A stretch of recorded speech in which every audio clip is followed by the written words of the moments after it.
Okay, and welcome to the main lesson for Unit 3, Lesson 3. Let's dive straight into this. Today, we're going to be looking at how you can take an adjective and use it like an adverb.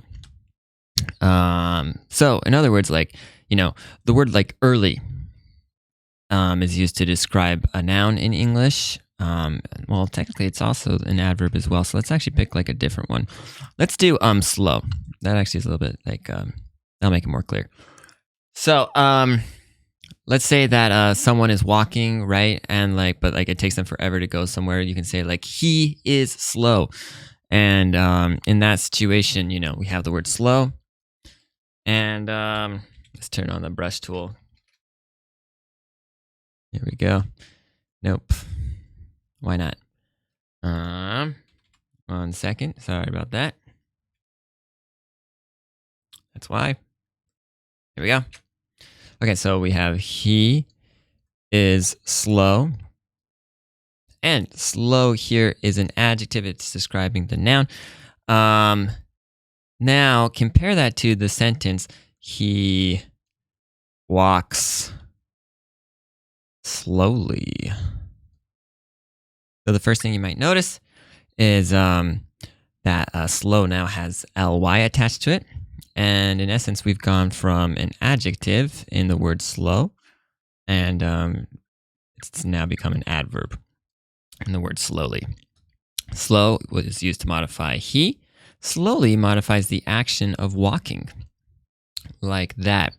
And we're going to learn how to do the same thing in Japanese. Well, let's actually just clear the board one time, and we'll explain it. So in Japanese, there are two types of adjectives. So we'll draw a line down the middle. Here on the left side, we'll put a thing for e adjectives, and on the right side, we'll put a thing for na adjectives. A thing. We have an e and a na.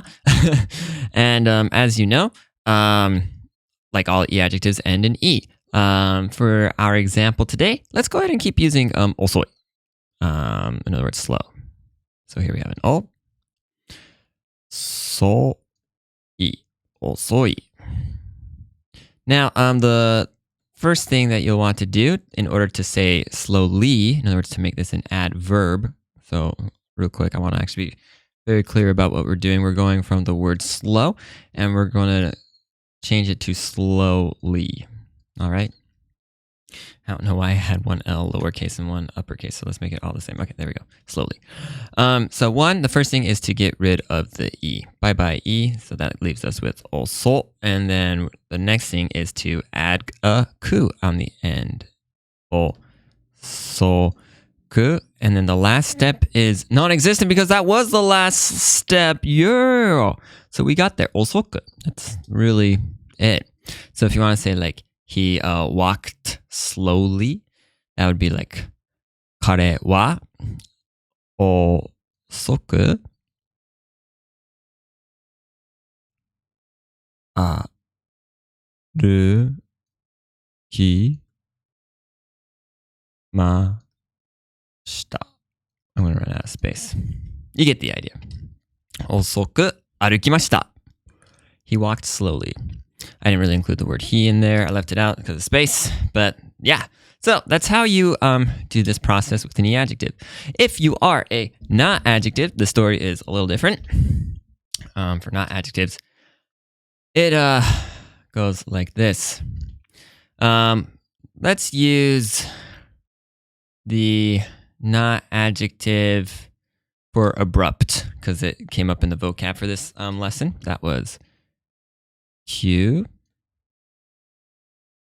So this means abrupt or sudden. Now, as is, like abrupt typically is going to show up in a sentence in one of two ways. Like if it's in the predicate, it's going to have des added to it, assuming that, it is the predicate, right? So like, for example, this is very abrupt. すごく急ですね. It just gets attached with des, right? Now, if you want to use it as an adjective in front of a noun, then you'll have to add a na to it. But we're going to assume that our starting position isn't that one, but rather just like how it will show up in a dictionary, like this, without the na attached onto it. Well, basically, if we want to then go from abrupt to abruptly, process is very simple. We then take this, add ni to it, and that gives us abruptly. Let's say it together, 急に. And there you have it.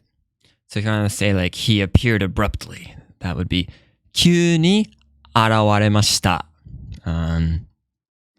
急に現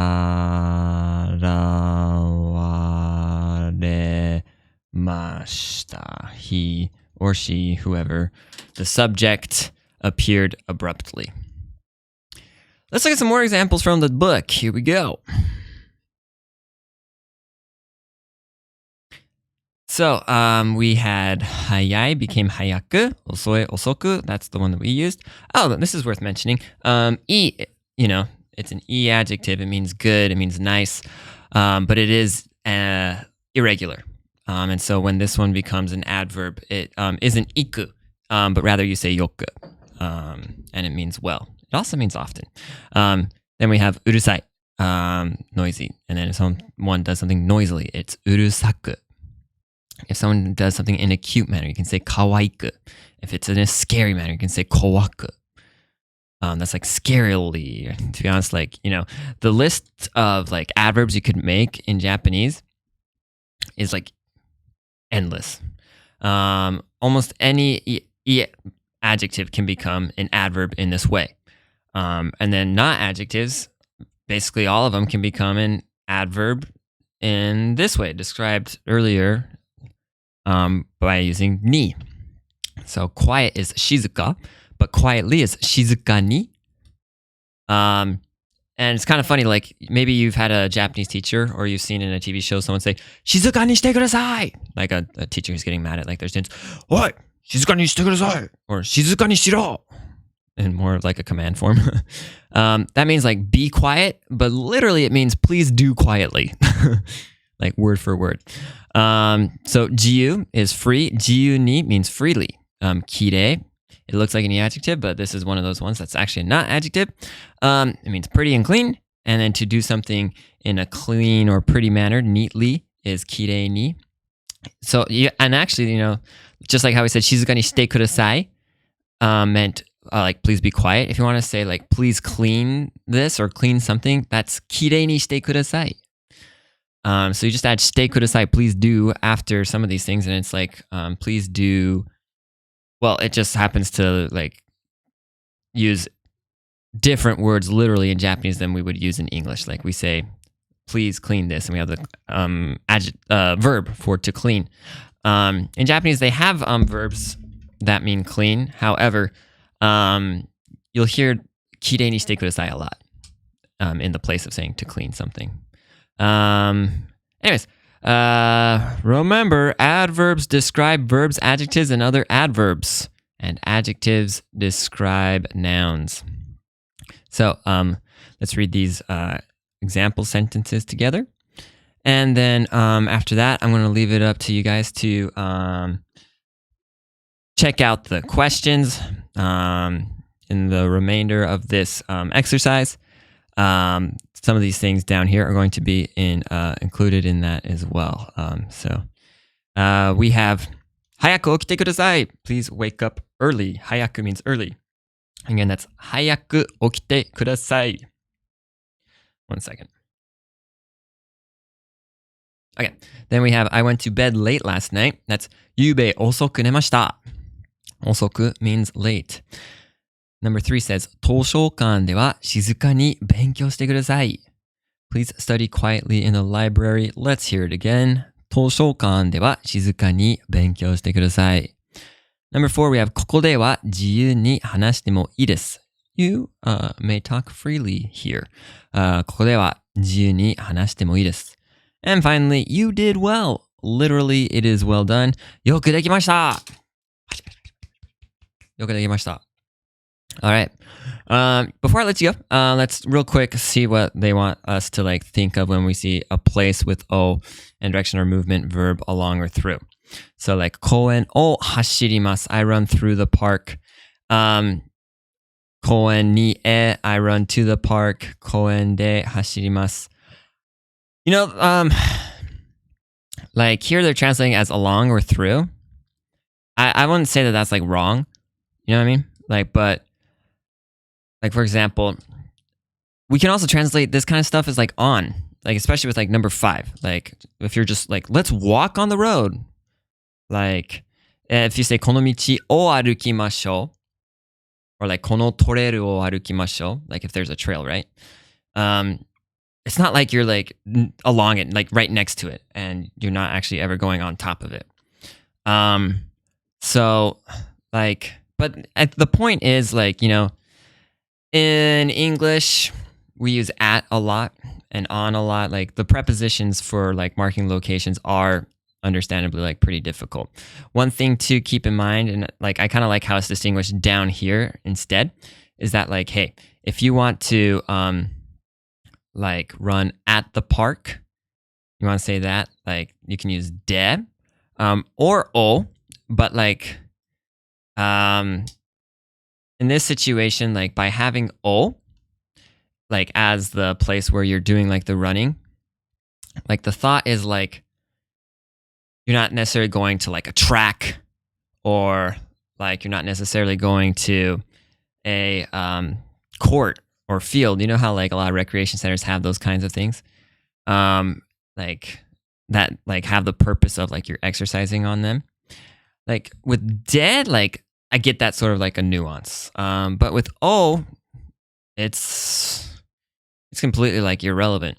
You're just like somewhere in on the park. You know what I mean? And then number 2, like this is ni and as we've talked about before many times. They mark destinations and directions. So like when you are going to that place, toward that place, that's when you want to use ni or e. So in other words, let's break it down real simply. De marks where an action takes place, or a means or a method. And usually like it is when it's marking a place where you do something, that's like the place where like it's made for doing that action. Like a store is made for shopping, right? O is going to mark where you do like actions such as walk and run and drive. And whenever you're doing it on that place, regardless of like if it's really made for that or not. And then ni and e is going to mark, once again, destinations, your place you want to arrive at, and directions, where you're headed. Those are going to be marked by ni and e. So I hope that that's all helpful. We're going to put in all these exercises in the rest of the assignment. When you get an opportunity to complete that, please do. The vocab and stuff in there is all from the vocabulary lesson. So if you didn't do that already, make sure you do. And I don't know, if you got questions, you know, like I'm always available. Email me at, Jordan Ring-Sakabe at gmail.com, or you can message me through the Canvas like app. I hope you're enjoying your Japanese studies, and we'll see you in the next one.